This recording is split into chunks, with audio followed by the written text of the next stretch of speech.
Cyber crime వాడు ఉండనుకో వానికి access దొరకగానే ఈ ఖాతాలో ఎంత ఉంది ఎంత కొట్టేయచ్చు అని వాళ్ళు లెక్కలు వేసుకుంటాడు. గంజాయి అమ్ముకునేటోడు కాలేజీలో 5,000 మంది పిల్లలు ఉంటే 5,000 మంది ఉంటే 2,000 మందికి అలవాటు చేస్తే ఇంత బిజినెస్ చేయొచ్చు అని వాడు అనుకుంటాడు. బ్లాక్లో టికెట్లు అమ్ముకునేటోడు సినిమా థియేటర్ దగ్గర ఎక్కువ జనాలు కనిపిస్తే ఒక 100 టికెట్లు బ్లాక్లో అమ్ముకుంటే చేయొచ్చు ఈరోజు మంచి బిజినెస్ అని వాడు అనుకుంటాడు. టెండర్లు ఇచ్చి కమిషన్లు కొట్టేస్తాడు, దాని వాల్యూ చేసేసి లెక్క కట్టేసి వాడు కమిషన్లు వెనక్కి లెక్కేస్తాడు. ఏం చెప్పారు చిన్నప్పుడు ఇంట్లో? డాక్టర్ అవ్వాలి లేకపోతే ఇంజనీర్ అవ్వాలి. ఇంకో థర్డ్ ఆప్షన్ ఏంటి? అయితే గీతే లాయరో లేకపోతే ఇంకోటి.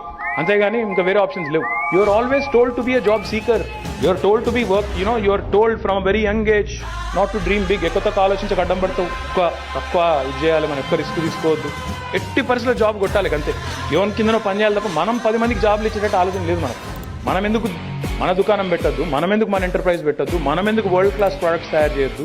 ఆ గూగుల్, ఫేస్బుక్, ట్విట్టర్ ఏమైనా బ్రహ్మ పదార్థాలా, రాకెట్ సైన్సా? మనం కనిపెట్టలేమా? ఒక మోహన్ రెడ్డి గారు ఇక్కడ సైంట్ పెట్టి ఆయన 20,000 మందికి ఉద్యోగాలు ఇవ్వగలితే ఇక్కడికెళ్ళి ఇళ్ళకెళ్ళి ఒక 20-30 మంది మోహన్ రెడ్డిలు రాలేరా? Don't just be a job seeker, be a job creator. నేను చేయగలుగుతాను, నేను 10 మందికి ఉద్యోగాలు ఇస్తాను అనుకుంటే కష్టమేం కాదు. టాలెంట్ ఎవడి అబ్బసొత్తు కాదు.